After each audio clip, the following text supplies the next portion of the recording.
Capiche, the best motivational radio station in the world. Capiche? Ça y est, le grand jour est arrivé, mon cher Benjamin. On avait prévu cette émission depuis très longtemps. On est aujourd'hui le 8 septembre 2021. C'était ta première à la radio. C'est ta première avec nous.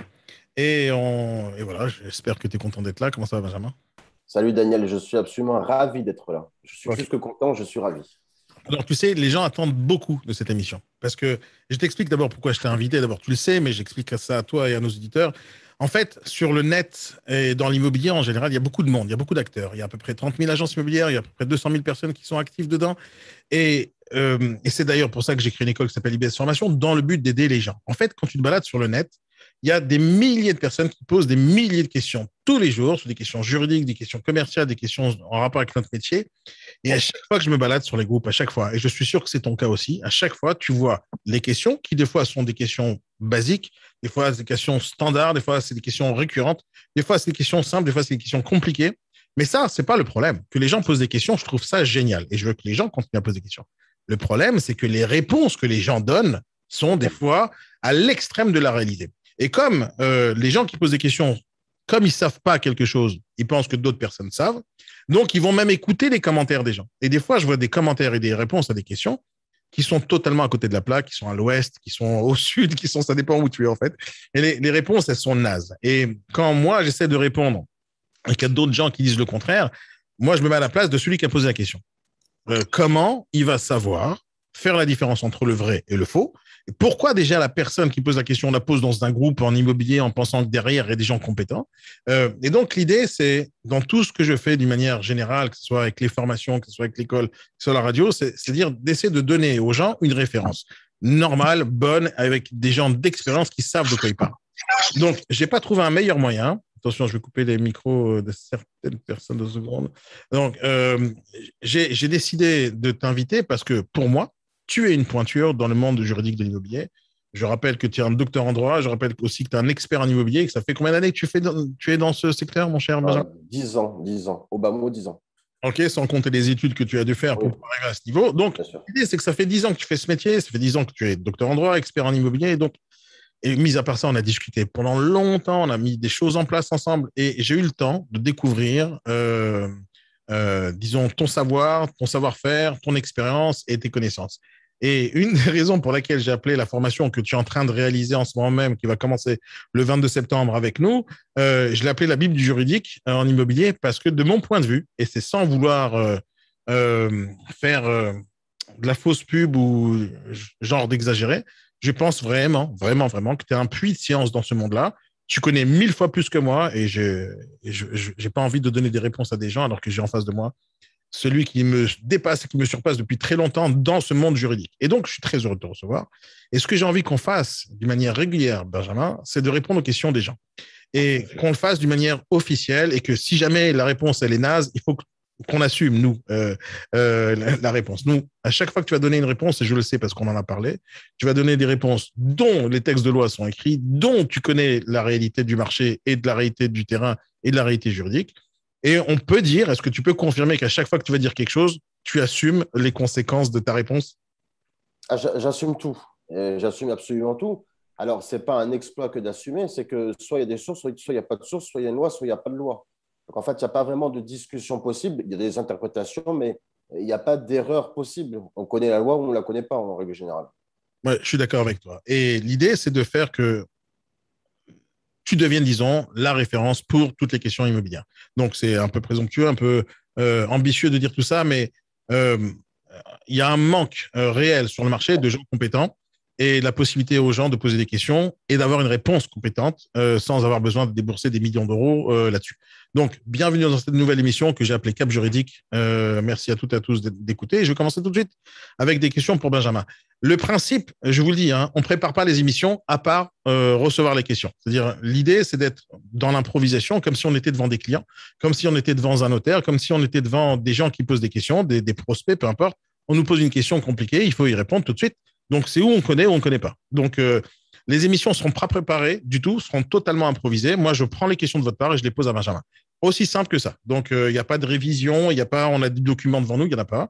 C'est ce qu'on sait, on va y répondre. On est prêt pour ça, Benjamin, ou pas? Tout à fait. Ok, bon, on va commencer avec une première question, encore une fois, que je récolte via le net, via plusieurs sources de questions. Et donc, une des questions qui m'arrive, enfin, que j'ai récupérée, dans le groupe Immobilier Notre Métier. C'est un super groupe sur Facebook. Je conseille à toutes et à tous de rejoindre ce groupe où il y a beaucoup de professionnels immobiliers, où d'ailleurs là-bas, je puise aussi pas mal de questions et on va essayer de donner des réponses. Parce qu'encore une fois, dans ce genre de groupes qui sont géniaux, hein, c'est très bien Facebook ce qu'il fait pour centraliser et fédérer des gens autour d'un sujet précis, c'est top. Le problème, c'est que des fois, il y a des gens, encore une fois, comme j'ai dit tout à l'heure, qui répondent alors qu'eux-mêmes, ils ne sont pas compétents. Alors, je voudrais bien que ces gens-là arrêtent de répondre à des questions, déjà. Arrêtez, dites je ne sais pas, c'est mieux, plutôt que d'induire les gens en erreur. Donc voilà, la question que j'ai envie de te poser aujourd'hui, c'est quelqu'un, c'est un agent immobilier qui rapporte une pratique douteuse sur le marché immobilier et qui dit, voilà, il y a une agence immobilière pour pouvoir closer le client. Elle lui dit, écoute, vous voulez vraiment que l'offre passe, vous voulez vraiment que le bien vous appartienne, je vous demande de déposer 5% d'acompte pour éviter la rétractation. Est-ce qu'on a le droit de faire ça? Est-ce qu'on n'a pas le droit de faire ça? Alors, je vais tout de suite te dire non. Et puis, on pourrait arrêter là, quasiment la réponse. Mais enfin, je vais un peu creuser. Oui, alors, je voudrais d'abord savoir si la question est bien posée. Pourquoi je dis ça? Parce que l'acompte, ça n'existe pas. Ce n'est pas possible de verser un acompte pour réserver un bien. J'espère que la question n'est pas celle-là parce que ça fait 20 ans que c'est fini cette pratique. En revanche, comme parfois des mots sont à peu près équivalents et peuvent sembler synonymes, je suppose que derrière ta question, c'est plutôt le cas d'un agent immobilier qui a dit à un acheteur qu'il faudra faire un dépôt de garantie. Moi, je ne pense pas, parce que le but de l'agent immobilier, c'était de dire on va éviter le délai de rétractation, donc la SRU, etc. Il voulait éviter ça. Il lui dit donnez-moi un acompte, j'encaisse, et après, vous le récupérez. Pas possible. Réponse non. Maintenant, tu me parles du délai de rétractation. C'est vrai qu'entre professionnels, il n'y a pas de délai de rétractation. Ça, on est parfaitement d'accord. On sait que c'est une disposition du Code de la consommation qui permet… Ça, c'est pour les investisseurs, pour les marchands de biens, Benjamin. Voilà. Il n'y a pas de possibilité de réserver avec un chèque d'acompte un bien, puisque c'est très simple. La loi Hoguet, c'est les années 70. Qu'est-ce qu'elle dit, la loi Hoguet? Je crois que c'est dans les débuts de cet article, c'est l'article 6 de mémoire. Elle dit que l'agent immobilier ne peut percevoir aucune somme d'argent sous quelque nature que ce soit, avant que la volonté des parties soit contenue dans un acte unique. Voilà ce que dit la loi Hoguet. Donc, ce n'est pas possible de prendre un chèque de réservation ou un chèque d'acompte, on peut l'appeler comme on veut. Réponse, non. Alors, il y a plusieurs questions qui en découlent de tout ça. Je te donne un exemple. Par exemple, si le gars a fait ça, qu'est-ce qu'il risque déjà? Si l'agent immobilier qui a fait ça, il a reçu le chèque, qu'est-ce qu'il risque? Il risque des choses si on l'accepte en garantie et qu'on lui fait un procès. Si on a la naïveté de lui donner, c'est qu'on n'ira pas se plaindre derrière. Mais pour revenir de façon un peu plus sérieuse, il risque un certain nombre de choses. En premier, c'est la mise en jeu de sa RCP, responsabilité civile professionnelle. Alors maintenant, il faudra déterminer, c'est les poupées russes, c'est une sous-question de savoir s'il est agent immobilier ou agent commercial. On sait très bien que l'agent commercial travaille sous la carte de l'agent immobilier. Mais si l'agent immobilier n'a pas le droit de faire ça, l'agent commercial n'a pas le droit de faire ça non plus. Eh oui, par définition. Il n'y a aucune dérogation. Ce qui est interdit pour l'un est interdit pour l'autre. Après, comme tu l'as dit, peut-être que la question est mal posée. Parce que peut-être la personne se dit, les 5%, ça représente, je ne sais pas moi, les dépôts de garantie, ça aurait pu être… ça peut être, il pourrait penser comme à l'époque qu'on avait la possibilité de récolter les fonds et de mettre ça en séquestre. Peut-être qu'il pose cette question-là. Mais le séquestre, ça n'existe plus déjà? Alors, ça existe de moins en moins. Tu as mille fois raison. C'est-à-dire que tu n'as aucun agent immobilier qui a envie de s'embêter maintenant à avoir un compte séquestre. Alors, j'en connais vaguement 2 ou 3, mais c'est une pratique qui a complètement disparu. Et effectivement, s'il y a une erreur de compréhension sur le sens des mots et qu'il a voulu dire dépôt de garantie, ça, on est parfaitement d'accord, c'est autre chose. Encore que le dépôt de garantie, c'est plutôt à la rédaction du compromis qu'on le verse. Bon. Mais apparemment, si quelqu'un pose cette question dans un groupe où il y a 30 000 personnes, apparemment, il a un peu vérifié la source. Il se dit, le gars fait de la concurrence déloyale en faisant des trucs bizarres. Donc, la réponse, mon cher Benjamin, est-ce qu'on a le droit de prendre un acompte avant pour, disons, garder l'affaire et se la garder pour soi? Est-ce qu'on a le droit de le faire? On n'a pas le droit de le faire. Est-ce que l'acheteur a le droit de le faire, lui? Est-ce qu'il a le droit de dire, je te fais un virement? Est-ce qu'il a le droit de faire? Est-ce qu'il a le droit de dire, je t'envoie? Ça, ce n'est pas strictement interdit. Hum. La loi Hoguet, elle vérifie les rapports entre l'agent immobilier et ses partenaires, que ce soit le vendeur ou l'acquéreur. Maintenant, l'acquéreur et le vendeur entre eux font à peu près ce qu'ils veulent. Il n'y a pas d'interdiction. Mais est-ce que c'est une pratique qui est répandue? Je ne crois pas. Surtout en période de crise, je vois mal Maintenant, nous, on n'a pas le droit. Benjamin, nous, je sais, bien sûr que je sais qu'on n'a pas le droit, nous, de recevoir une commission ou un montant. Moi, je sais Ah que oui, nous, en oui. tant qu'agent immobilier, on n'a pas le droit de faire ça. Ah oui. Mais, si jamais on dit, c'est pas moi qui vais toucher l'argent en tant qu'agent immobilier, je prends votre argent et je le donne au vendeur, comme ça, lui, il vous le garde pour vous. Est-ce que ça, c'est possible? Non, non, non, ça me semble. Ça s'appelle faire le métier d'intermédiaire et ça me semble complètement illégal également. Pas Donc, possible. même envoyer directement au vendeur, on n'a pas le droit. Non. Oh, réponse est claire, de mon point de vue, on fait plus ça. Il y a une autre question qui s'en découle, d'accord? Tu as rappelé tout à l'heure la loi Hoguet qui dit qu'on n'a pas le droit de toucher aucune somme avant que la vente a été réalisée. Je suis d'accord avec toi. Est-ce qu'on a le droit, par exemple, au vendeur de lui vendre un service? Je te donne un exemple. Imagine, je Oui. dis au vendeur, monsieur, vous me payez 250 euros pour que je puisse vous faire état des lieux ou je puisse faire mettre vos annonces sur SoLoger, par exemple. Est-ce que je peux vendre ces services qui ne sont pas en rapport avec la transaction elle-même? Bien sûr, puisque le meilleur exemple, c'est la ville valeur. Mhm. Moi, je suis dans une belle région qui est le sud de la France. Les agents immobiliers font payer leur valeur. Il n'y a pas de difficulté là-dessus. Ça, on peut vendre un service. Mais c'est un service qui ne rentre pas dans la chronologie d'une vente immobilière. C'est un Mhm. service annexe. La réponse que je t'ai donnée tout à l'heure en disant que l'agent immobilier ne peut percevoir aucune somme d'argent sous quelque forme que ce soit, c'est dans le cadre de la vente. Là, on n'est pas dans le cadre de la vente, enfin, on n'est pas dans le processus, on est dans On un est dans la service. pré-vente, en fait, on a la communication, Voilà, dans la exactement. commercialisation. Voilà. Donc, je Et peux qui vendre. n'a aucun rapport avec le bien, d'ailleurs. C'est un service à part qui n'est pas calculé selon un pourcentage du bien, qui n'a aucun rapport avec la valeur vénale du bien. Oui, Donc, en tant qu'agent immobilier, je peux vendre n'importe quel service qui ne touche pas à la commercialisation du bien. oui, oui, Et quand je ne oui, me positionne pas en tant qu'intermédiaire. tout à fait. Moi, j'ai même des agents immobiliers qui se font défrayer certains de leurs frais. Mhm. Ouais, comme les Euh, diagnostics, par exemple, comme plein de trucs Bien qu'on pourrait sûr, faire. bien sûr, bien Mhm. sûr. Alors, la mode de moins en moins, l'agent immobilier paye de sa poche les diagnostics. Mais enfin, quand on a un appartement à plusieurs millions à la vente, on peut de sa poche payer les diagnostics. Ça fait partie du pack Mhm. service qu'on fait pour certains de ses clients qui sont argentés et assez sympathiques. En fait, dans cette question, il faut toujours avoir, surtout quand les gens posent des questions sur les réseaux sociaux, il faut avoir une deuxième lecture. Est-ce que la personne s'est trompée déjà quand elle a posé la question ou est-ce qu'elle a remarqué quelque chose qui est vraiment illégal alors qu'il ne l'est pas du tout?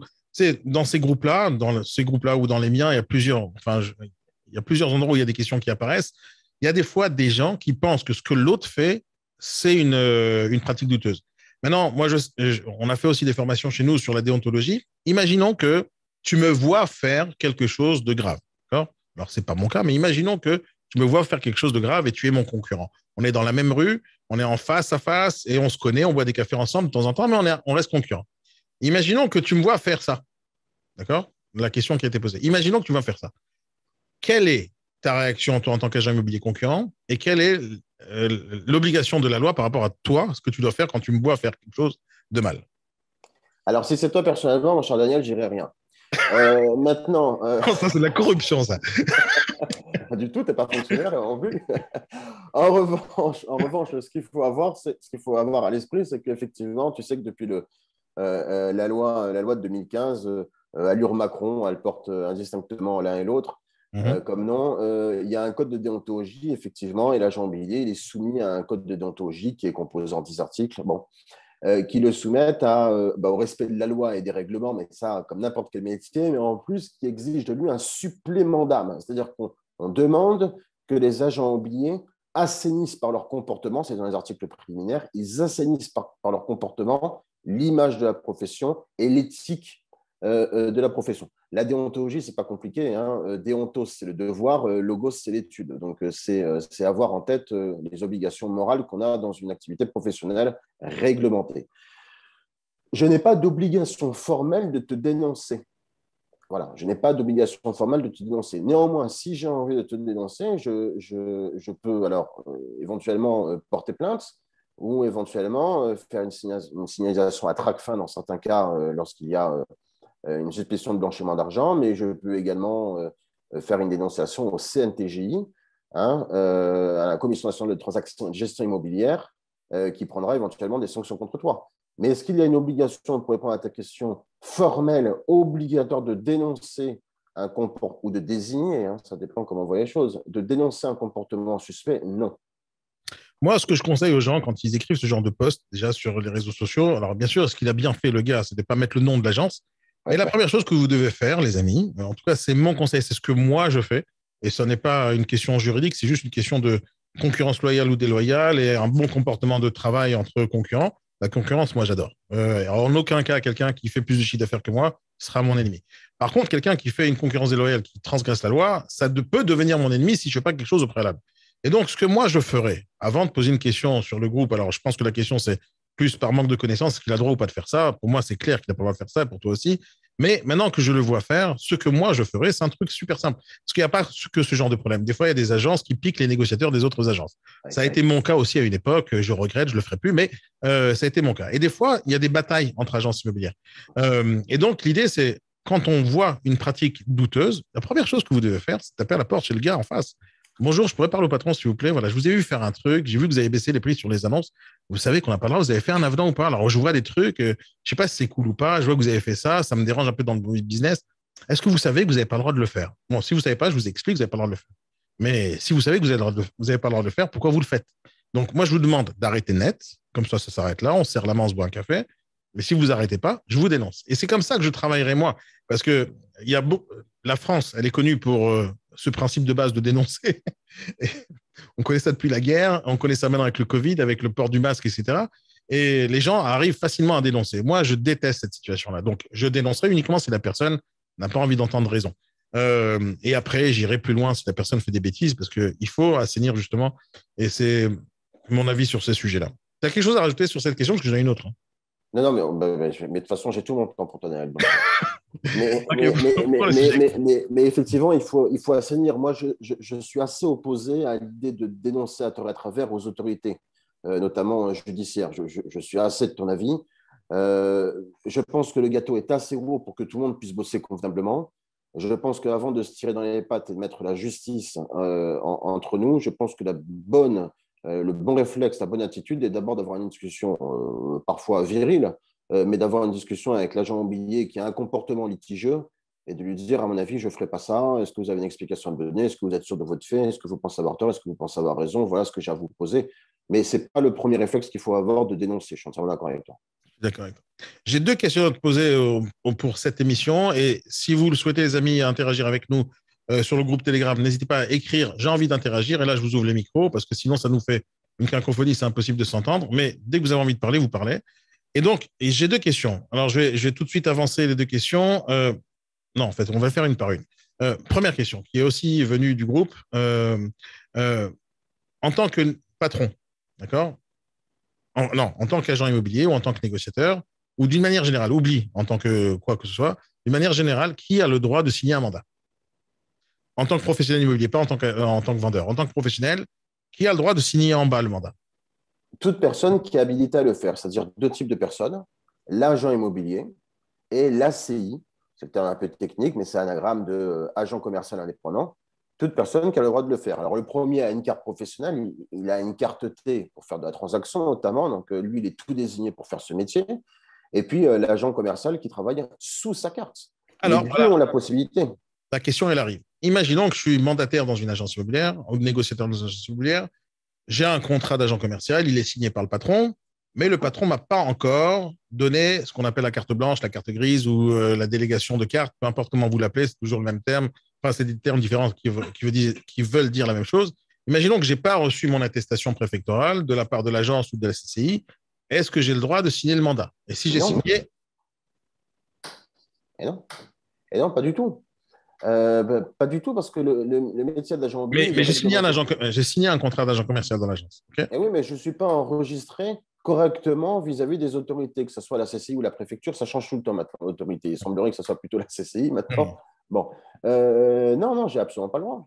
C'est aussi simple que ça. Il faut être enregistré correctement, il faut avoir son assurance professionnelle, il faut être enregistré auprès des autorités préfectorales. Non, c'est une activité réglementée. Alors, non seulement je n'ai pas le droit de le faire, mais je n'ai pas intérêt à le faire, puisque s'il naît un contentieux entre l'agent commercial et l'agent immobilier, l'agent immobilier aura tout à loisir de dire de toute façon, vous n'exercez pas régulièrement votre activité et il aura une très, très bonne excuse pour ne pas lui payer. Donc, ça ne présente aucun intérêt pour personne. Ok, donc qu'est-ce qui se passe dans le cas où il y a un contentieux pour le patron d'agence qui a laissé la possibilité à un agent commercial de signer les mandats alors qu'il n'avait pas encore la carte? Qu'est-ce qui se passe pour le patron? Alors, il faut savoir, est-ce que ça crée un préjudice pour les parties? Les parties, en droit, c'est l'acquéreur ou vendeur, hein, dans le cas qui nous intéresse. Si ça crée un préjudice pour une partie, je te donne un exemple. Tu as un agent commercial, parce que l'acquéreur et le vendeur ne sont pas au courant, finalement, de l'avancement administratif des dossiers des personnes qui bossent dans une agence. Enfin, il y a la théorie d'apparence qui fait que quand on va dans une agence, on suppose que tout le monde est en règle, hein. Je pense Bien qu'on sûr. est d'accord là-dessus. Bon. Si, à quelques jours de l'acte authentique, finalement, l'agent commercial n'est toujours pas autorisé à travailler et que finalement le mandat est nul, tu vois la difficulté que ça va avoir. C'est-à-dire que le vendeur va vous dire, mais moi, j'ai commencé à mettre mes biens en garde-meuble. L'acquéreur va vous dire, moi, j'ai perdu du temps, j'ai commencé déjà à vendre mon premier bien qui me permettra d'acheter celui-là. Enfin, je suis très, très avancé dans mes choix personnels, enfin, dans mes choix d'habitation en tout cas. J'ai un préjudice qui est que l'opération tombe à l'eau. Donc là, tout le monde sera responsable, enfin tout le monde. L'agent immobilier, forcément, pas l'agent commercial indépendant, puisqu'on sait qu'il est couvert civilement par la responsabilité de l'agent immobilier. Mais l'agent immobilier en tant que tel, celui qui sera détenteur de la carte T, en l'occurrence, puisqu'il s'agit d'une carte T, lui, il sera embêté et il encourra une déclaration de sinistre auprès de sa RCP et puis après, éventuellement, un procès. Une variante à la question, est-ce que j'ai le droit en tant que patron d'agence, en tant que directeur d'agence, en tant qu'agent immobilier, d'embaucher des agents commerciaux et de ne pas leur faire les attestations en leur disant clairement qu'ils n'ont pas le droit de prendre des mandats? Non, non, ça ne se passe pas comme ça. Alors, la Cour de cassation est très claire. Si tu commences à donner un ordre à un agent commercial, qui dit ordre, dit lien de subordination. Qui dit lien de subordination, dit contrat de travail. Or, dans agent commercial indépendant, déjà à l'oreille, on entend le mot indépendant. Donc, effectivement, l'agent commercial indépendant, il est totalement libre de travailler avec une agence ou 2 ou 50. Donc, non, ce n'est pas possible. Il ne peut pas y avoir de lien de subordination, il ne peut pas y avoir de rapport hiérarchique, finalement, entre un agent immobilier et un agent commercial indépendant. Ok, je sais qu'on va pas dans cette émission-là, mais dans la formation, la Bible juridique qui commence le 22 septembre en live, on va parler de la responsabilité de l'agent immobilier, de la façon dont il doit recruter, qu'est-ce qu'il a le droit de faire avec les agents commerciaux, qu'est-ce qu'il a le droit de leur donner comme instruction et autres. Je sais qu'on va en parler parce que ça fait partie des sujets, y compris pour un agent immobilier pour qu'il puisse développer son entreprise comme il le faut, mais y compris pour respecter la loi parce que encore une fois, la concurrence déloyale arrive à ce moment-là. En fait, ça commence au moment du recrutement, la concurrence déloyale. Si tu donnes la possibilité à n'importe qui de faire ce métier, ce qui existe dans plein de réseaux immobiliers, à ce moment-là, ceux qui sont vraiment légitimes à faire ce métier, ils ne peuvent plus le faire en réalité. Et la responsabilité, elle retombe sur nous, les patrons. On doit savoir qui on recrute, pourquoi on recrute et les mettre en règle pour que la concurrence soit justement loyale. Ok, c'est bon pour cette question. Je pense qu'on n'a rien à rajouter là-dessus. D'ailleurs, C'est clair. Je peux faire une petite précision, Daniel, ou Bien pas, sûr, toujours. pour vraiment être complet sur, merci. Toujours. Pour être vraiment complet sur la question, la première obligation de l'agent immobilier, c'est de veiller, voilà, donc, il ne s'agit pas de laisser dans la nature, de veiller à ce que les agents commerciaux indépendants réalisent leur obligation de formation. Ça, on le sous-estime, mais c'est une obligation, il faut être très clair avec ça. Première obligation, incontournable. Je rentre dans une agence, l'agence doit veiller à ce que je fasse mes heures de formation. Les informations, c'est quelque chose d'obligatoire. Moi, c'est pas que j'ai un conflit d'intérêt avec ça, c'est qu'il y a un truc que je ne pige pas. Comment l'État, déjà, d'une manière générale, peut décider que 14 heures, ça suffit pour quelqu'un qui soit professionnel? En 14 heures, on n'a même pas réussi dans n'importe quelle ligne de formation qu'on a pu faire, on aborde quasiment rien, on ne peut pas rentrer dans le détail. Dans 14 heures de formation, on va parler de quoi? Peut-être de copropriété, peut-être de mandat, et là, ça s'arrête là. Et il n'y a pas grand-chose dans 14 heures. Et les gens se suffisent avec ça, parce qu'il y a une loi comme ça. S'il n'y avait pas cette loi, les gens devraient se dire il faut que j'apprenne le métier. Et là, il n'y a pas de limite d'heures de formation. Mais bon, déjà, le principe de la formation, c'est problématique en France. Moi, je prône d'un métier où ceux qui n'ont pas les heures de formation nécessaires ne puissent pas le pratiquer. Avant même la CCI, avant même la carte, avant même la prestation, tu dois avoir des compétences. Aujourd'hui, il y a le BTS immobilier, personne ne le fait. Aujourd'hui, n'importe qui peut rentrer dans ce métier. C'est ça qui me pose problème d'une manière générale. ça ne me pose pas problème de former les gens. Ça me pose problème que n'importe qui rentre dans ce métier sans avoir les bases requises pour aller prospecter, pour aller démarcher, pour aller faire quoi que ce soit. Et ça fait partie des raisons pour lesquelles j'ai envie de faire cette émission avec toi. C'est parce que je vois énormément de questions. J'ai pas envie de les qualifier que de questions débiles ou des questions connes, parce que c'est pas le cas. Quelqu'un qui ne sait pas et qui vient poser la question, c'est la personne la plus intelligente pour moi. Quelqu'un qui pose des questions, c'est intelligent. Le problème, encore une fois, c'est que comment on aurait pu embaucher quelqu'un sans lui donner la réponse à cette question? C'est-à-dire, tu peux pas embaucher des gens en leur disant débrouille-toi sur un groupe Facebook et chercher les réponses. C'est ça qui me pose problème. C'est pas le fait que quelqu'un ne sache pas. Quelqu'un qui sait pas, il va à l'école, il apprend. Et l'histoire est réglée, tout va bien. Mais un patron qui engage des gens et leur dit débrouille-toi pour connaître la réponse, ça veut dire qu'il va mettre entre les mains d'un ancien boulanger peut-être ou d'un ancien garagiste la possibilité de faire des estimations, la possibilité de signer les mandats, la possibilité d'avoir un budget de 400 000 euros d'un bien à vendre en ligne, de mettre des annonces complètement erronées avec des publicités mensongères sans que la personne connaisse la loi. Et là, ça devient très grave. Et c'est ça qui fait, de mon point de vue, toute cette image de marque totalement pourrie qui, au final, se résume à deux mots, agence s'abstenir. Et c'est ça qui me rend fou, en fait. Ce qui serait bien dans cette émission et dans tout ce qu'on va faire d'une manière générale, c'est que les gens prennent conscience, en fait, des responsabilités qu'ils ont quand ils embauchent quelqu'un. La responsabilité, c'est pas juste de prendre de l'argent. Il y a un patron, des fois, il ouvre sa boîte pour gagner de l'argent. Mais avant ça, il y a un peu d'éthique, il y a un peu de professionnalisme, il y a des choses à connaître. Et se lancer dans un métier et de ne pas connaître et embaucher des gens en leur disant la seule chose que tu as à faire, mon cher, c'est de prendre des mandats et prospection téléphonique, ben, c'est pas ça le métier. Parce que même à ce moment-là, tu te plantes parce que des fois, on va te poser des questions au téléphone dont tu n'auras pas la réponse. Et là, tu n'es pas compétent en réalité. Et à la fin, tu sais, même les plus mauvais des négociateurs en France vont demander 7 000, 8 000, 9 000, 10 000 euros de commission dès la première semaine de leur métier. Mais pourquoi on payerait 7 000 euros à quelqu'un qui ne connaît rien en juridique, ni en commercial, ni en communication, ni en rapport avec ce métier? Et donc, moi, c'est ça qui me déplaît. Mais voilà, on va essayer de faire, que ce soit obligatoire ou non, des émissions intéressantes pour que les gens puissent apprendre des choses. On va rentrer dans un sujet, Benjamin, qui est presque, je dirais pas ta spécialité parce que tu as pas mal de choses que tu connais, mais la copropriété, c'est un truc que tu maîtrises à la perfection et ça fait partie de notre métier d'une manière générale. Et ça tombe bien parce que les questions à l'arrivée pile poil pendant l'été. C'est quelque chose d'intéressant pour la location, pour ceux qui font de la location, pour ceux qui font de la gestion, pour ceux qui sont propriétaires de biens, pour ceux qui sont investisseurs, etc. Donc, il y a une question sur la copropriété. Et je sais que ça va être un sujet très important dans la future formation qui va être lancée le 22 septembre, la Bible juridique, mais sur le sujet de la copropriété. Voilà, je te donne un exemple, mon cher Benjamin. Je suis investisseur, j'ai acheté un bien, je veux le mettre en location. Le locataire qui est sur place, il a signé un bail tout à fait normal. D'accord? Il a signé un bail avec le propriétaire. Tout va bien, il habite dedans, tout va bien. Maintenant, le locataire, lui, c'est le mois d'août. Il part en vacances. Le locataire part en vacances. Et il se dit, pourquoi je vais payer un loyer pendant un mois? Je vais mettre mon appartement dans lequel je suis locataire, je vais le mettre sur Airbnb. Et Airbnb va m'amener un locataire qui va me payer, je ne sais pas, tant et tant d'argent pour le mois d'août. Moi, mes vacances sont déjà payées, mais au moins, je ne paye pas mon mois de loyer. J'économise un peu de sous que je vais dépenser pour faire, je ne sais pas quoi, du snowboard, j'en sais rien. Et pendant un mois, mon appartement, je vais payer le loyer au propriétaire, mais je vais toucher de l'argent d'Airbnb directement dans ma poche. Le monde va bien si c'est comme ça que ça fonctionne. D'accord? Donc, l'investisseur, il est tout content, il a son argent du loyer, tout va bien. Le locataire, il est content, il a de l'argent d'Airbnb. Et dans la théorie, tout le monde est content. Bon, elle est où la faille, là, mon cher Benjamin? il y a... Dès la question, il y a une faille en réalité. Je sais. Alors, tu as parfaitement raison de poser la question parce que c'est vrai que ça fait partie des questions qu'on pose régulièrement, puisque je suis également consultant, on pose la question. Et puis plus que ça, c'est que là, tu as donné l'exemple d'un investisseur, mais ça peut être un particulier, une personne physique qui achète un appartement pour le louer, qui peut être confronté à cette personne. Il y a deux choses qu'il faut comprendre. Moi, j'aime bien dire, mais c'est le côté joueur de cabinet d'avocat, ça. J'aime bien dire tout ce qui n'est pas interdit est autorisé. C'est sympa. Alors, il y a des choses autorisées, il y a des choses formellement interdites. J'ai parfaitement le droit, si je suis locataire, d'avoir un sous-locataire.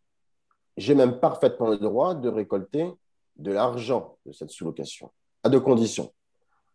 La première, c'est que ça ne soit pas interdit dans le contrat de bail, pour commencer, et qu'en plus, j'en avertisse expressément, c'est-à-dire qu'il ne faut pas qu'il le découvre, j'en avertisse expressément mon propriétaire. Alors, tu as dit un truc important. Ça ne doit pas être interdit.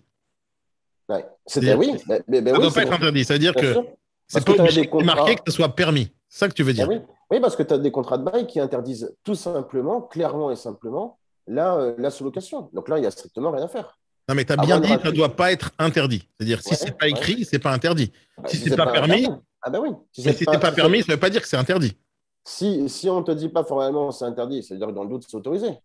Exact. En revanche, c'est marqué c'est clairement interdit, il n'y a rien à faire, c'est mort. Bon, pour faire Mhm. simple. Pourquoi il y a deux problèmes? Il y a deux choses juridiques. Alors, je n'ai pas envie de noyer l'auditeur dans les termes trop techniques, mais tu as, une notion de fruit civil. Il faut savoir ce que c'est que les fruits civils. Je vais te donner une image qui est assez simple que j'aime beaucoup. Tu passes dans une rue et tu vois la branche d'un arbre qui dépasse de la clôture d'un propriétaire. Tu vois la branche d'un arbre qui dépasse et il y a un citron au bout de la branche. Tu prends le citron, tu prends une table de bar, une petite chaise, tu presses ce citron, tu te fais un petit stand dans la rue et tu le vends 2 euros. À qui doivent revenir les 2 euros? Au Alors, tu propriétaire de l'arbre, dans la théorie. as entièrement raison. Bien sûr. Sauf si le propriétaire de l'arbre t'autorise à faire des jus de fruits sur son arbre et ne te demande pas de dédommagement. À ce moment-là, Voilà. il te loue son fonds de commerce. Et voilà, ben, tu as tout compris. T'as tout compris. Donc, en Merci pour réalité, moi. Il y a quand même quelque chose ici. non, mais tu n'as plus besoin de moi, finalement. Je te laisse, Pour Nabila ou quoi? je te laisse la chaise. Non, mais Ah. beaucoup de logique permettent de répondre à beaucoup de questions. Il y a des choses qu'on ne peut pas inventer, mais là, tu as parfaitement raison. Donc, si je veux sous-louer mon appartement, pour commencer, il faut que le propriétaire m'y autorise, qu'il me le dise noir sur blanc. Deuxièmement, il faut que je l'informe. Parce que qu'est-ce qui se passe si je suis mis dans un contrat de bail qui m'autorise dans cette situation et qu'en plus le propriétaire ne m'autorise pas? Qu'est-ce qui se passe? Mais ça se voit tous les jours. Tu regardes les décisions même pas regarder la Cour de cassation, simplement les tribunaux d'instance, ils sont engorgés de ces problèmes. Tu as, dernière en date, c'est une décision de justice qui est assez connue, c'est une Cour d'appel de Paris, c'est un tribunal d'instance de Paris, pardon. Tu as un propriétaire qui se rend compte de façon complètement, je dirais aléatoire, qui se rend compte que son appartement se trouve sur le site Airbnb. Alors, tu vois, c'est le double effet qui se coule. C'est-à-dire que, un, il ne le savait pas, et deux, son locataire ne l'informe pas. Donc, tiens, ça ressemble un peu à mon intérieur, ça. Et il Hmm. voit des photos qui ressemblent à son appartement. On se rend compte que sa locataire a sous-loué pendant plusieurs mois, et ça depuis plusieurs années, l'appartement. Donc, ce n'est pas autorisé par le contrat de bail. En l'occurrence, là, ça ne l'était pas. Et en plus, il n'a pas été informé. Qu'est-ce qui s'est passé? C'est la théorie des fruits civils. Elle a dû rendre à son propriétaire, tu vois le danger, hein, elle a dû rendre à son propriétaire tous les loyers qu'elle avait elle-même perçus. Donc, pour Voilà. résumer, Benjamin, si je suis locataire d'un appartement et je le sous-loue en Airbnb, je dois avertir Et que et ça que soit prévu dans le contrat de bail. ce ne soit pas interdit. En fait, si c'est pas interdit, je suis pas obligé de le rajouter au bail. Je peux avoir un mail, par exemple, de la part du propriétaire qui me le permet. Ouais, d'accord, ok. Bien Donc, sûr, bien il me sûr. le permet. Maintenant, même s'il me le permet, d'une manière très explicite, tu as le droit Exact. de sous-louer. L'argent que j'ai touché du Airbnb, il revient au proprio. Ah, il peut m'autoriser à le garder, Mais, évidemment. mais s'il m'autorise pas, l'argent lui Ah revient. ben oui, bien sûr. Ben oui, puisque recevoir des loyers d'un bien immobilier, c'est une prérogative de propriétaire. Mhm. Or, le locataire, il n'est pas propriétaire. Donc, il ne peut pas percevoir de loyer, encore une fois, sauf si on lui autorise et que c'est prévu entre les parties. Et tu vois, c'est une question importante qui touche les Ouais. investisseurs, qui touche les locataires, qui touche les propriétaires et qui touche surtout les agents immobiliers qui vont se retrouver face à des investisseurs. Et l'investisseur lui dit, écoute, moi, je compte acheter ce bien-là et le mettre sur Airbnb. Et si jamais on n'est pas un agent immobilier professionnel qui connaît ce genre de truc, on va dire, pas de problème, vous le louez sur Airbnb, pas de souci. Mais si on ne le prévient pas, comme quoi c'est pas si facile de louer en Airbnb et que l'argent, tu peux louer pendant une certaine période. Par exemple, sur Airbnb, on en reparlera aussi dans ta formation quand on va parler de location saisonnière, qui est un sujet super ultra important pour les investisseurs. On va savoir exactement combien de mois on a le droit de louer dans l'année, mais aussi ce genre de choses. Et ce genre de choses, ça veut dire aussi que un investisseur qui comptait sur le fait de louer en Airbnb, un locataire qui pense qu'il pourra se faire des thunes en louant 3 appartements et en mettant des sous-locataires dedans, et ben celui-là aussi, il doit oublier. Sache que ça existe en quantité astronomique à Paris.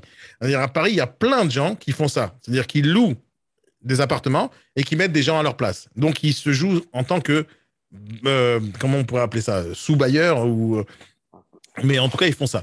Il y a une question de Laurence qui nous pose là tout de suite. On a compris la responsabilité du locataire qui doit absolument avertir le propriétaire et avoir la permission. Quelle est la responsabilité du sous-locataire? Le sous-locataire, Il sait pas. Il n'est pas informé. Il a aucune. il encourt rien. Lui, il prend une prestation, il a un contrat de bail quand même jusqu'à preuve du contraire. Donc, il a une chose qui est délivrée en contrepartie d'un prix. Lui, il joue son rôle, il paye pour avoir le droit d'être ici. C'est pas lui qui est en cause. Lui, il risque pas grand-chose. Lui, il est victime, entre guillemets. Déjà, il n'a aucun lien avec le propriétaire principal. Parfois même, je vais te dire, il ne le sait même pas. Il pense que son locataire est le propriétaire, entre nous soit dit. Ça peut arriver, ça aussi. Alors là, on est dans la bulle plus totale, là. Mais le sous-locataire, il risque pas grand-chose. Il est victime dans cette affaire. Est-ce que nous, en tant que locataire, on doit l'informer de tout ça? C'est-à-dire que ça va être un double meurtre, tu vois? Déjà, on a pris l'argent et deux, on l'a pas averti qu'on n'avait pas le droit de prendre l'argent. Est-ce que… Oui, parce que alors après, lui, c'est pas son problème puisque c'est pas lui qui donnera l'argent au propriétaire. C'est toi, en tant que locataire, qui le redonnera. Donc, à la limite, il s'en moque. Mais en tout cas, ce qu'il faut savoir, c'est qu'il est soumis, ça c'est très important, aux mêmes obligations que le propriétaire et le locataire, c'est-à-dire respecter la destination du bien, ne pas faire de troubles anormaux du voisinage, etc. Mais à partir du moment où il loue correctement son bien, ce n'est pas lui qui sera inquiété, ça sera le locataire. Est-ce que ça marche pour tous les types de baux? Par exemple, en location meublée, ça marche? Oui, bien sûr, ça fonctionne exactement de la même façon. On n'est pas sur la question de savoir si le bien est loué ou pas loué. Cette question de savoir si le bien est loué ou pas loué, c'est une question de préavis qui n'a rien à voir avec l'objet de la formation aujourd'hui, enfin dans l'intervention. C'est une question qui regarde le propriétaire et le locataire. Là, on est sur autre chose, on est sur du détournement de loyer. On est vraiment sur quelque chose qui n'a rien à voir. En fait, c'est proche de l'arnaque, en fait, c'est du vol, tout simplement. Pour le propriétaire, c'est du vol, je le confirme. Parce que si je n'apprends pas de façon aléatoire, personne ne me le dit que mon bien est sous-loué pendant l'été, eh bien oui, je me sens volé. Alors, j'ai reçu mes loyers normaux, normalement versés de mon locataire. Donc, finalement, je n'ai pas de perte, si tu veux, d'argent. Je n'ai pas perdu des loyers, même virtuellement, je n'ai rien perdu puisque je suis viré tous les mois par prélèvement ou par chèque, peu importe, de mon locataire. Mais en tout cas, il se passe des choses dans mon logement qui sont illégales. Alors, je ne peux pas être recherché non plus en responsabilité quelconque puisque je ne suis pas censé être au courant. Donc, on ne peut pas reprocher à un propriétaire de ne pas être au courant d'une sous-location puisque par définition, c'est caché. Donc, on ne peut répondre que des fautes dont on a connaissance d'ailleurs. Non, c'est le locataire qui est embêté. Ce n'est pas le propriétaire, ce n'est pas le sous-locataire, c'est le locataire qui fait n'importe quoi. Est-ce que le propriétaire a la possibilité de venir à l'improviste pour vérifier qu'il n'y a pas ce genre de conneries qui se passe chez lui? Mais alors, il y a une règle, il y a un petit adage en location qui est assez connu, c'est que le temps de la location, le locataire est propriétaire chez lui. Alors, ça veut un peu rien dire comme phrase, mais c'est assez parlant, c'est que même si je ne suis que locataire, je n'ai pas le droit de recevoir des visites à l'improviste, même du propriétaire. Une visite, normalement, elle est organisée, elle est prévue au moins 48 heures à l'avance. Et puis, au-delà du droit, il y a des questions de bon rapport entre le locataire et le propriétaire. Maintenant, si je me rends compte que le bien est sous-loué parce qu'il y a des meubles qui ne correspondent pas vraiment à ceux que j'avais laissés quand j'avais fait signer le bail avec mon locataire principal, ou alors je me rends compte que ça fait des semaines, voire des mois que je n'ai pas vu mon locataire et que je vois toujours des allées et venues avec quelqu'un qui ne semble être pas de sa famille, oui, je peux me poser des questions. Mais venir à l'improviste chez son locataire, c'est techniquement et juridiquement pas possible. On va dire que… Sauf cas particulier, tu passes sous la porte de ton appartement et tu entends une personne hurler. Là, tu peux suspecter éventuellement qu'il y a un danger imminent de mort ou de blessure. Et là, tu peux enfoncer la porte dans des cas très particuliers. Mais enfin, on n'est pas dans cette hypothèse-là. Maintenant, il y a une autre question qui, encore une fois, en découle. À chaque fois qu'on parle, il y a toujours des questions qui arrivent. Maintenant, en tant qu'agent immobilier, je suis agent immobilier. Jusqu'à aujourd'hui, 14h40, je ne savais pas qu'un locataire, pour ceux qui écoutent, parce que moi je savais, mais imaginons que je suis agent immobilier et jusqu'à 14h40 que je t'écoute, je ne savais pas que le locataire que j'ai mis en place, parce que je fais de la location, imaginons, il n'a pas le droit de louer en Airbnb. Et moi, il m'avait dit, par exemple, quand il est venu signer le bail, il dit, écoute, moi je vais être ici pendant 11 mois, mais le mois d'août, je compte sous-louer. Et moi, agent immobilier, quand je ne savais pas ça, je lui disais, pas de problème, faites ce que vous voulez chez vous. Mais maintenant, il est 14h40. Et j'ai écouté ce que dit Benjamin et Oscar.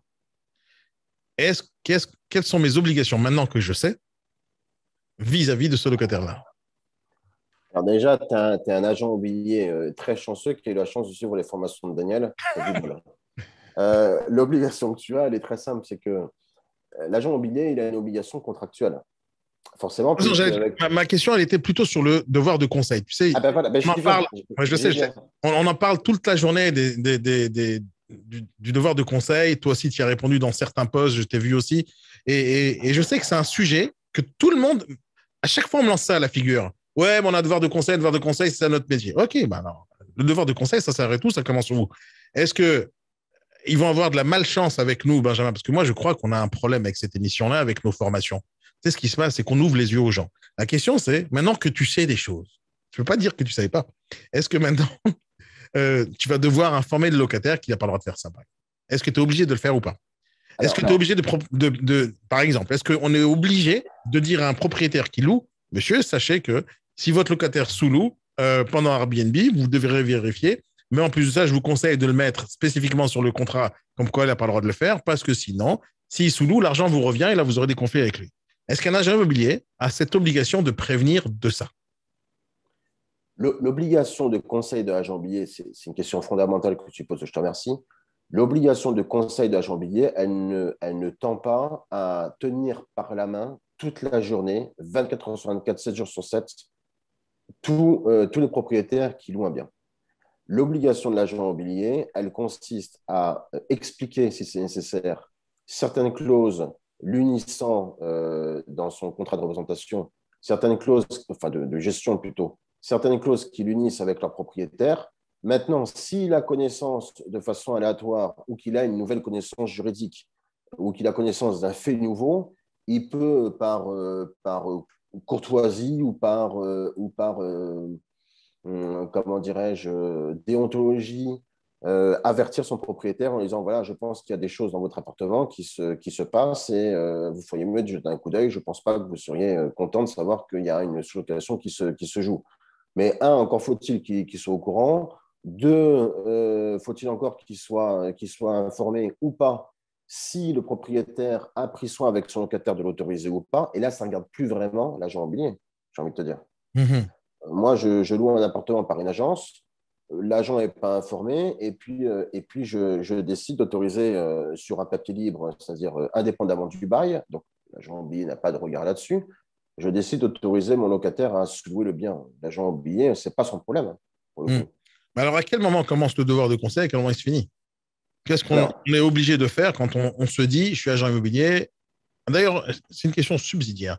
Le devoir de conseil, c'est sur l'agent immobilier ou c'est sur ses commerciaux? alors, les deux, mon capitaine. Ok. C'est-à-dire que tout professionnel a une obligation de conseil. C'est pour ça qu'on a créé les métiers d'agent immobilier entre nous. Hein, c'est pour éviter que les particuliers soient laissés à l'abandon et essayent de rédiger à la vas-y que je te pousse, si tu me passes l'expression, des contrats de baux entre les deux. Le devoir de conseil, il tend à permettre à son client de louer dans les meilleures conditions. C'est un peu vague, ça ne veut pas dire grand-chose. Ça consiste en deux choses. Ça consiste à se tenir informé des lois et des règlements. Donc, ça impose le devoir de conseil d'être au fait des situations juridiques que je suis censé connaître et être au fait de la loi. D'accord? Et ensuite, le devoir de conseil, il a un petit frère qui est également, au nom du devoir de conseil, de ne pas cacher d'informations qui seraient importantes pour l'acquéreur ou pour le bailleur, de ne pas lui cacher d'informations qui seraient importantes pour lui. Alors, dans le C'est-à-dire, cas où, alors, encore une fois, c'était parce que, imaginons que le locataire me dise, en tant qu'agent immobilier, je suis en train de lui louer l'appartement, parce que je fais de la location ou je fais de la gestion, parce qu'aussi, dans tes formations, tu parles beaucoup de syndic de copropriété, tu parles beaucoup de cabinets de gestion immobilière, tu parles beaucoup de gestion locative d'une manière générale. Donc, c'est des points super importants dans une agence immobilière. Alors, c'est vrai que pas toutes les agences immobilières font la location. Et d'ailleurs, ce sont eux qui font le plus d'erreurs parce que justement, ce n'est pas leurs habitudes. Donc, imaginons que je suis agent immobilier, ce qui est mon cas. J'ai un locataire en face de moi parce que je compte donner un service à mon propriétaire. Et le locataire me dit clairement, je compte le sous-louer en Airbnb au mois d'août. Est-ce qu'à ce moment-là, je suis obligé de dire? D'accord. Alors là, dans un cas particulier, tu es informé et de préférence, si tu es informé par écrit, parce que tu sais qu'en droit, tout ce qui est à l'oral n'existe pas.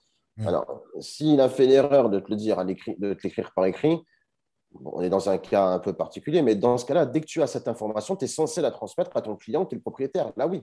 Parce que c'est ce que je te disais, au nom du devoir de conseil, tu as un devoir de transparence, notamment. Donc, en fait, c'est ça le métier d'agent immobilier. En fait, vous êtes des passoires. Pour faire simple, tout le monde comprendra l'image. Hein. Vous ne devez rien garder pour vous.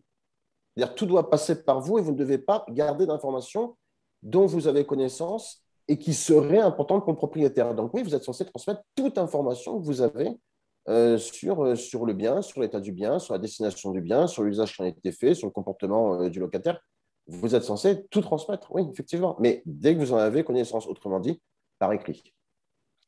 Merci beaucoup, mon cher Benjamin Yoska, pour toutes les réponses à ces questions. La semaine prochaine, on va parler de plein de trucs. J'ai des questions sur les mandats, j'ai des questions sur les offres d'achat, j'ai des questions sur le bon de visite, j'ai des questions, enfin, j'ai juste à peu près 300 questions qui nous attendent ici.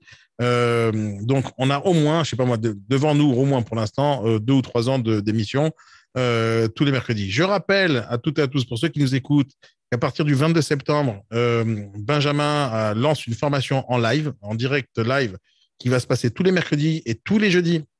On va parler du juridique. Il y a un programme de formation de plus de 116 heures de formation qui s'appelle la Bible du juridique immobilier.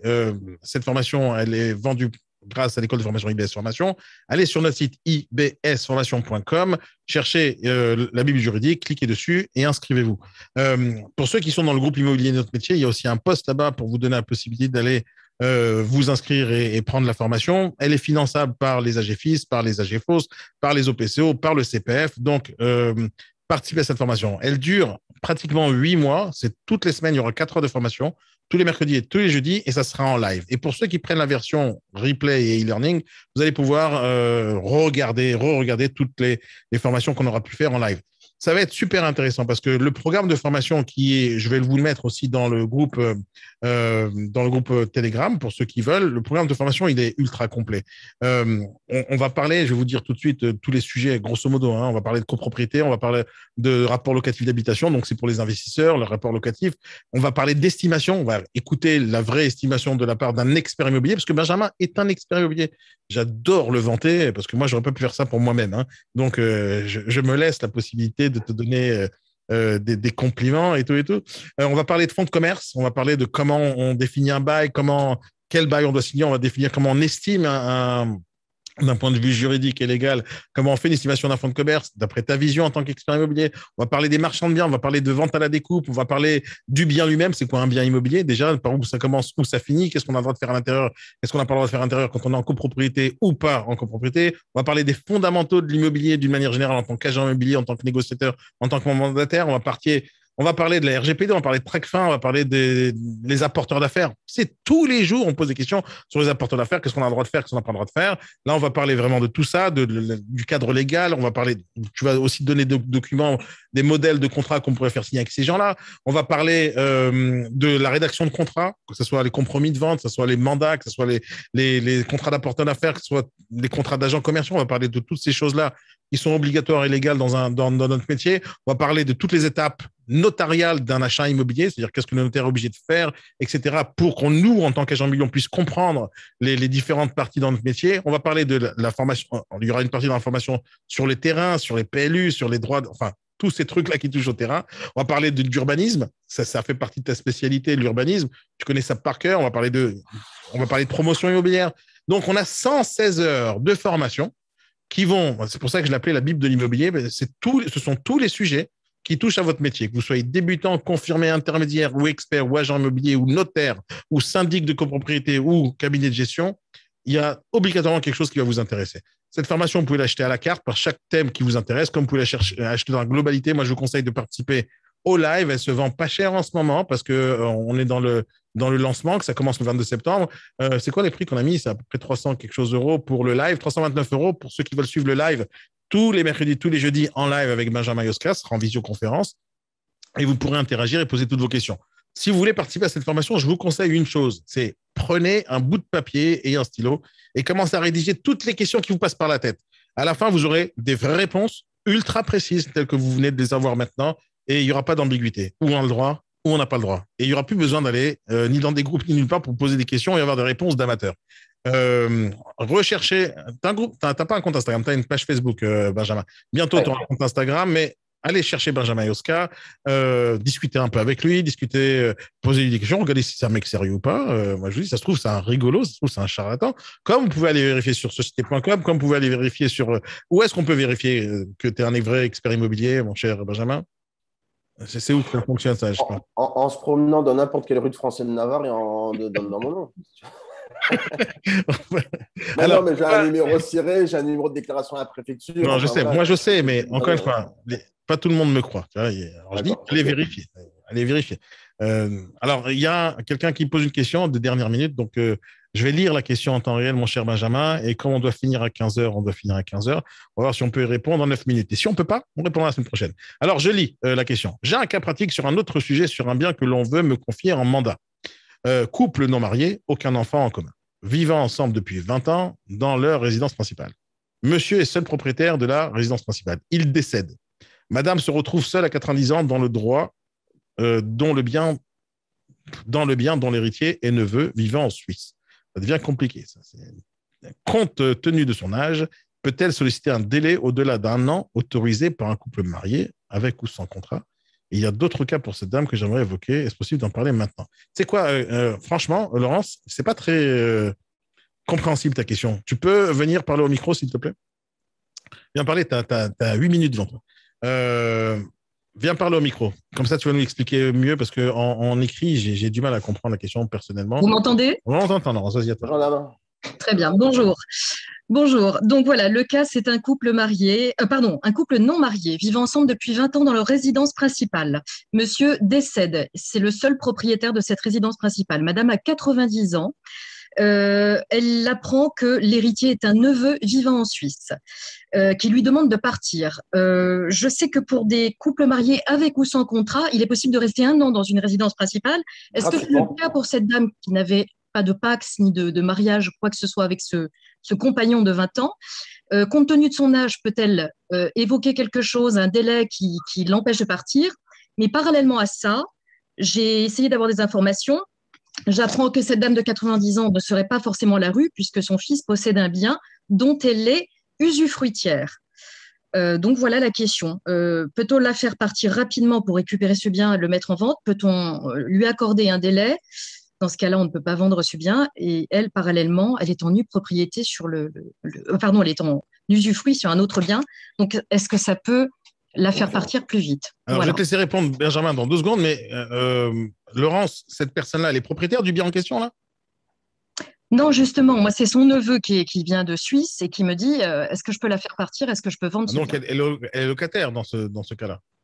Non, elle n'est pas locataire. C'était sa résidence principale avec son compagnon. Ah, quand on est marié à quelqu'un en résidence principale, on peut rester 1 an, ça je le sais. D'accord. Dans ce cas, ils n'étaient pas mariés, mais c'était sa résidence principale également, depuis 20 ans. D'accord. Vas-y, je te laisse répondre, Benjamin. Tu as compris la question? Oui. Vas-y. C'est pour ça que tu es un expert. Hein. Il faut se marier, voilà. C'est la première chose à dire. Non, oui, oublions le fait qu'elle ait 80 ans, oublions le fait qu'elle soit ce qu'on appelle le conjoint survivant, mais enfin encore qu'elle ne soit pas mariée, c'est un peu un abus de langage, mais qu'est-ce qui reste? Il reste finalement une personne qui n'est pas locataire dans le bien. Donc, auquel cas, elle aurait été locataire, on aurait attendu le préavis, et puis elle aurait bénéficié, vous savez, de la surprotection des locataires protégés depuis 70 ans. Enfin, là, on n'est dans aucun cas.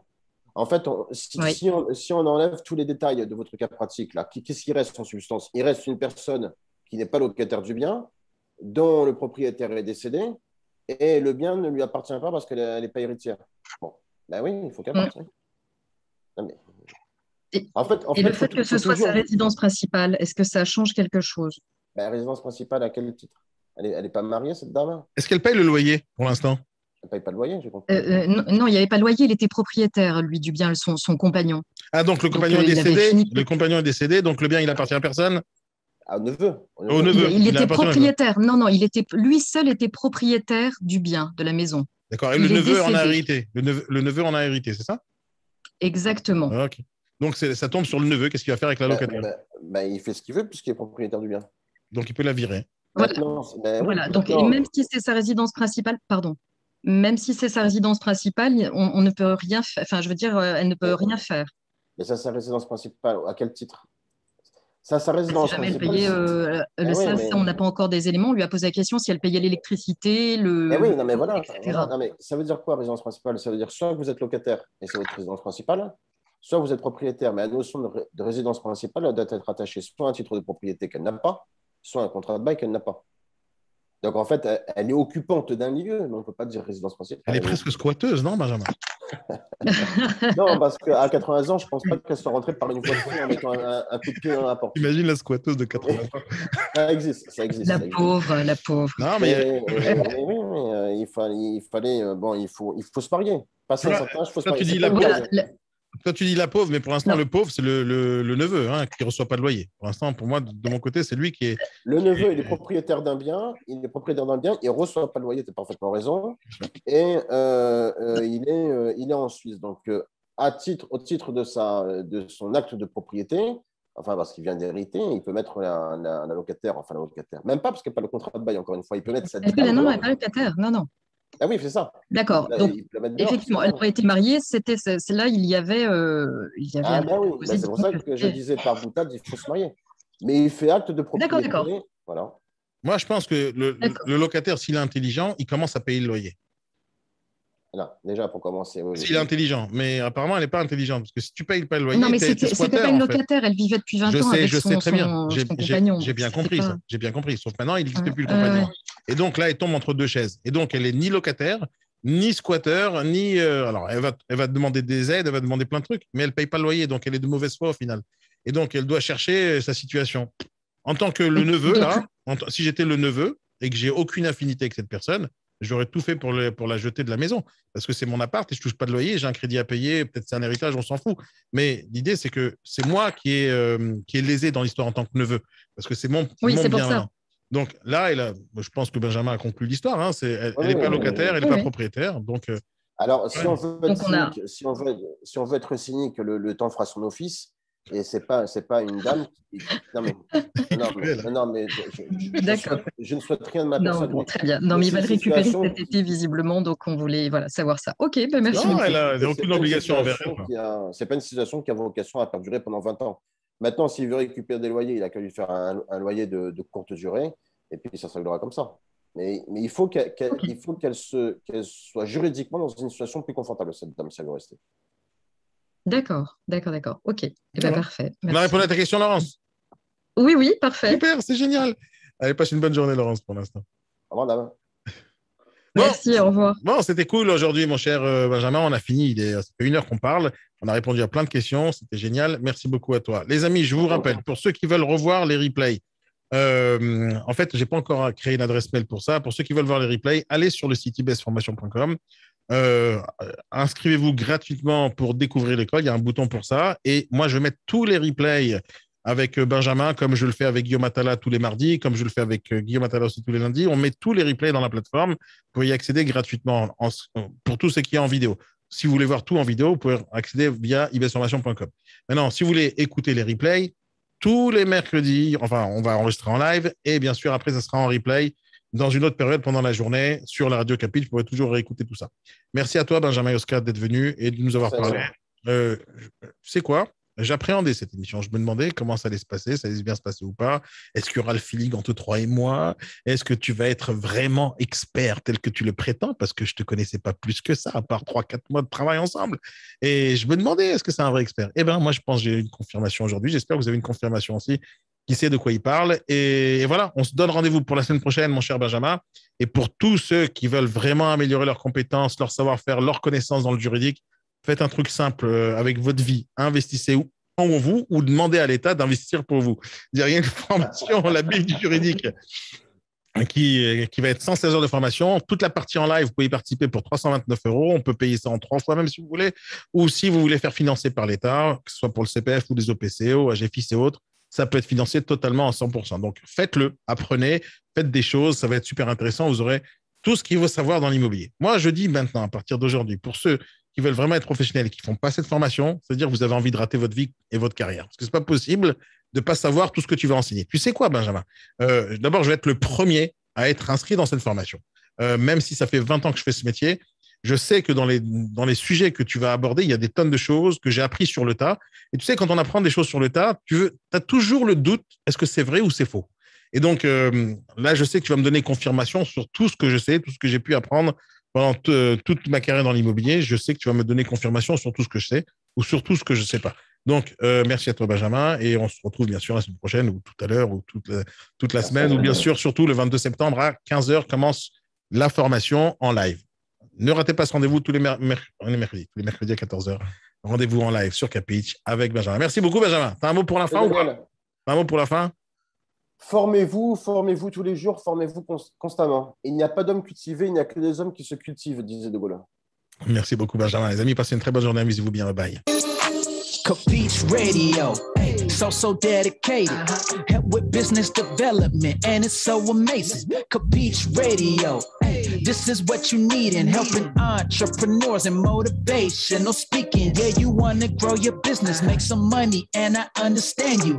Well, I got the best coach, that's my homie Daniel. Capitch, the best motivational radio station in the world. Capitch?